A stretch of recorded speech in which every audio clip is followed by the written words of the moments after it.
tous, toujours nos événementiels et nos managements. J'espère que vous allez bien. Aujourd'hui, je parle d'un sujet aussi qui vous préoccupe pas mal et qui n'est pas annulé. Je dis ça aux events qui m'ont posé la question, est-ce que le mémoire est annulé? Non, il n'est pas annulé, il est toujours là, toujours présent. Je ne vais pas rentrer dans le détail de la méthodologie du mémoire puisque vous avez des directeurs de mémoire qui sont là pour ça et qui sont formés pour ça. Vous avez aussi suivi en cours des cours de méthodologie du mémoire, donc normalement voilà, tout ça c'est acquis. Je vais vous rappeler un petit peu les choses à venir concernant le mémoire, notamment le passage à l'antiplagiat qui se déroulera, puisque j'ai décalé la date de rendu au 6 juin, donc l'antiplagiat se déroulera le 25 mai, qui était à la base la date prévue pour la restitution finale. Donc vous m'enverrez par mail l'ébauche de votre mémoire, quasiment finalisée. Normalement à cette date vous aurez certainement quasiment fini, à 90% en tout cas.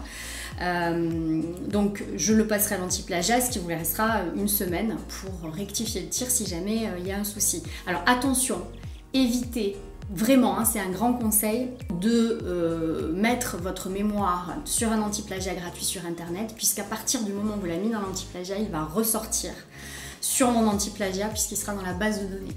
Donc là, si vous l'avez déjà fait, c'est une erreur, hein. Donc ne le faites pas, je vous l'avais déjà dit, mais je vous le redis. Je préfère que vous me le passiez à moi une fois que votre mémoire soit avancée, mais vous savez très bien si vous avez fait du plagiat ou pas, hein. Donc c'est pas la peine de vous tester. Si vous en avez fait, vous l'aurez de toute façon sur l'antiplagiat, qu'il soit gratuit ou sur le mien, hein.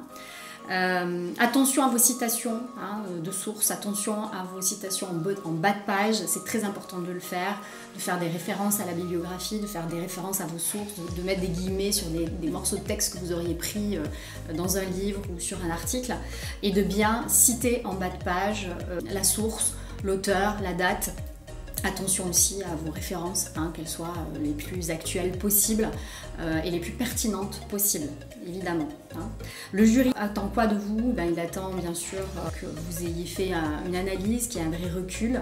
Il attend également un vrai travail d'auto-évaluation. Vous pouvez très bien vous poser la question, si c'était à refaire, qu'est-ce que je ferais, même à la fin de votre mémoire à l'écrit, pourquoi pas.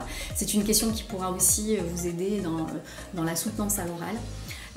Attention à la bibliographie également, la bibliographie est notée, la problématique et son argumentation, c'est-à-dire sa justification est notée également, le plan est noté. Donc regardez sur le livret à l'attention du jury qui est sur le drive, la grille d'évaluation de l'écrit, puisque 15 jours avant le grand oral, votre jury va devoir lire et noter votre mémoire.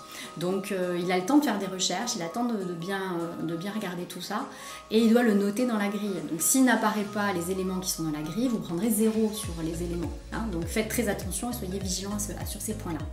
Concernant l'oral, vous devez soutenir votre mémoire accompagné d'un support visuel type PowerPoint, Prési ou ce que vous voulez. Comme le jury, comme je vous l'ai dit, aura déjà lu votre mémoire, c'est pas la peine de reprendre l'intégralité du mémoire, mais ce que je vous conseille, c'est de faire des focus sur des points qui vous ont semblé être intéressants.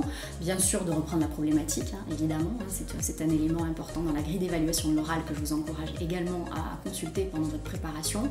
Et bien sûr, ce recul, cette analyse, ces points aussi de difficultés que vous avez rencontrés, comment vous avez répondu à la problématique, quels sont les éléments de réponse que vous apportez, tout ça c'est important, c'est attendu, faites-le, c'est très important. Et le PowerPoint, bien sûr, toujours créatif, toujours léger, toujours reprenant l'essentiel de votre écrit et surtout pas des kilos et des kilos d'écrit dans votre PowerPoint. Bien justifier votre problématique, bien y répondre surtout, et puis faire une belle conclusion, à l'oral comme à l'écrit d'ailleurs, une belle conclusion sur ce que ça vous a apporté, sur le recul, sur des ouvertures aussi, sur des sujets que vous n'auriez peut-être pas évoqués dans le cadre de votre mémoire. Donc pensez à tout ça et je suis sûre que vous allez faire du super boulot.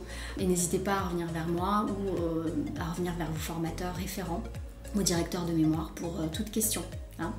Bonne fin de journée et bon courage et bon travail à tous.